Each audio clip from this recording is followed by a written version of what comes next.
Buenos días, tardes y noches. Nosotros somos alumnos del CEBETIS número 54 de Ciudad Acuña, Puebla.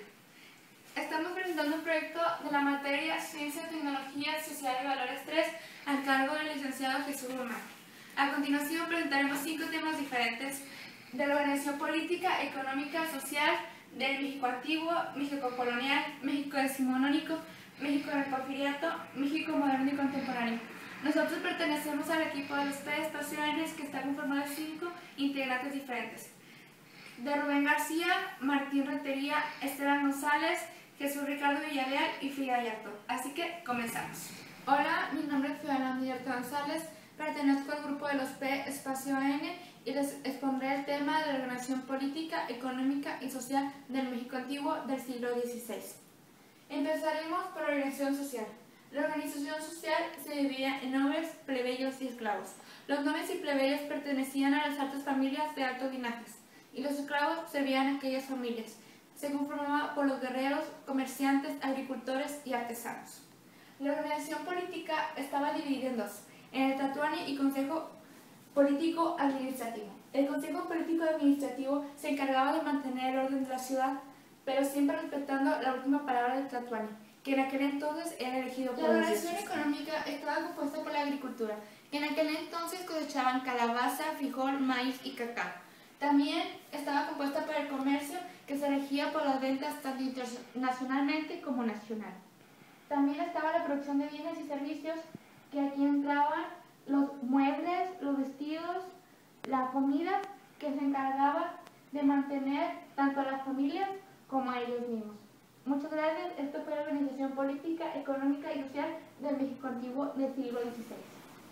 Yo soy Martín Aldair y estoy en el grupo de los T espacio N y yo les voy a hablar de la organización política, económica y social del México colonial, que está dividida en 3 partes, del social. Luego de la conquista, la primera sociedad colonial consistió en españoles, mestizos e indios. Luego, a principios del siglo XVII, surgió un nuevo tipo social que incluía españoles, mestizos, indios, criollos, castas y negros. Luego está lo que es la política. La política está por repúblicas y alcaldías.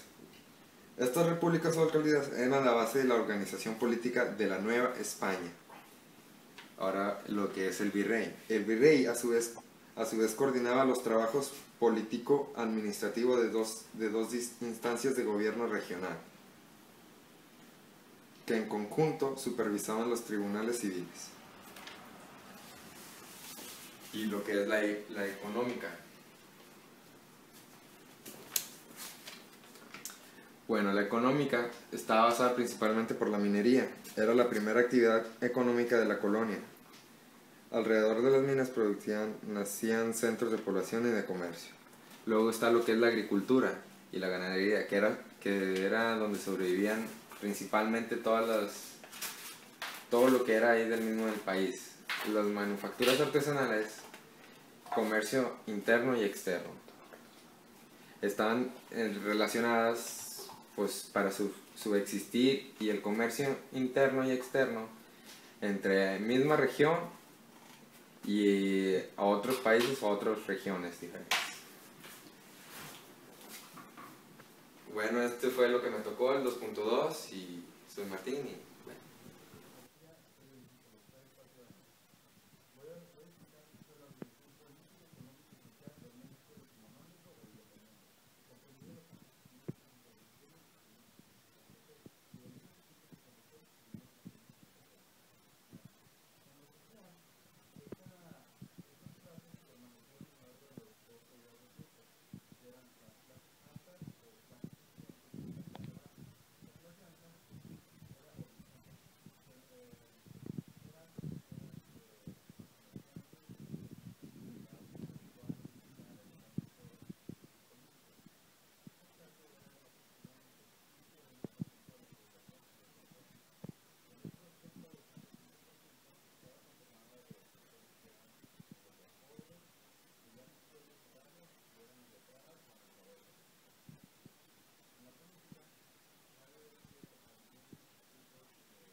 entonces aún se utilizaban lo que eran carretas y todo ese tipo de transportes.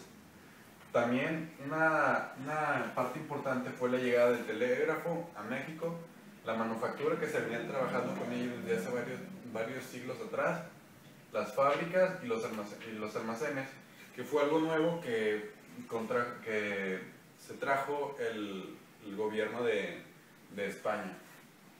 Bueno, esto fue a grandes rasgos lo que fue la organización política, económica y social del México de independiente. Tema 2.4. Organización política y económica del Porfiriato. P-N. Las sucesivas administraciones de los generales Porfirio Díaz y Manuel González, conocidas como el Porfiriato, dieron paso a las reformas de las nuevas administraciones políticas. Logró algo que los gobiernos de la República Restaurada no lograron: transformar el país en una nación políticamente moderna. Sin embargo, existieron cambios políticos y reales que hicieron que México, a largo plazo, se convirtiera en una verdadera nación. En cuanto a la organización política y social de 1876 a 1910, siguió apegada al modelo republicano federal.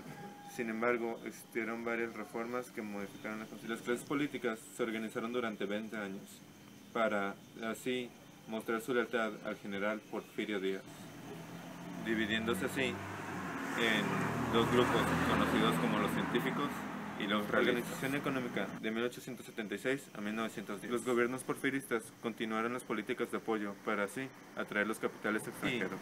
Se continuó la expansión ferroviaria para así continuar con el comercio de todas las partes importantes en este país. Hola, mi nombre es Esteban González y yo voy a hablar del tema 2.5, Organización política y económica del México moderno y contemporáneo. El gobierno del México contemporáneo se divide en dos etapas: los gobiernos militares y los gobiernos civiles.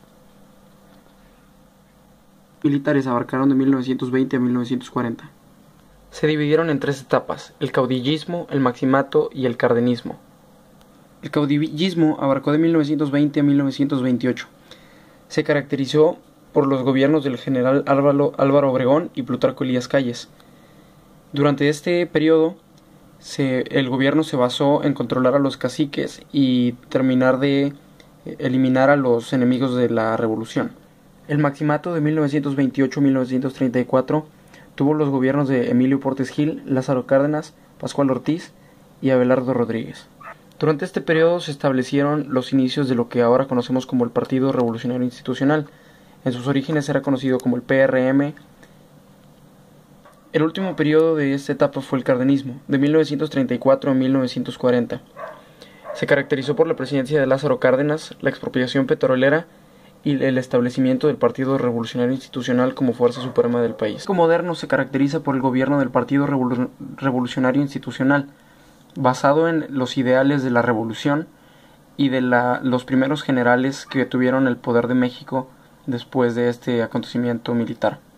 Los gobiernos civiles abarcaron de 1840 al año 2000. Desde 1940 al año 2000 hubo 6 presidentes: el presidente Manuel Ávila Camacho, el presidente Miguel Alemán, Adolfo Ruiz Cortines, el presidente Adolfo López Mateos, el presidente Gustavo Díaz Ordaz y Luis Echeverría, el presidente José López Portillo, el presidente Miguel de la Madrid, el presidente Carlos Salinas de Gortari y el presidente Ernesto Zedillo.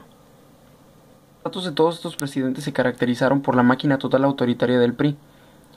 Con la creación del Instituto Federal Electoral se propiciaron las primeras elecciones democráticas en el año 2000, de las cuales resultó ganador el primer presidente de oposición de México. El presidente Fox, como primer presidente de oposición, ocupó el periodo del año 2000 al 2006. En 2006 inició el mandato del presidente Felipe Calderón, que se vio caracterizado por una extensa violencia nacional y una guerra en contra del narcotráfico. Las elecciones del 2012 marcaron el regreso del Partido Revolucionario Institucional al poder con el candidato Enrique Peña Nieto, que ha impulsado una serie de reformas constitucionales al país.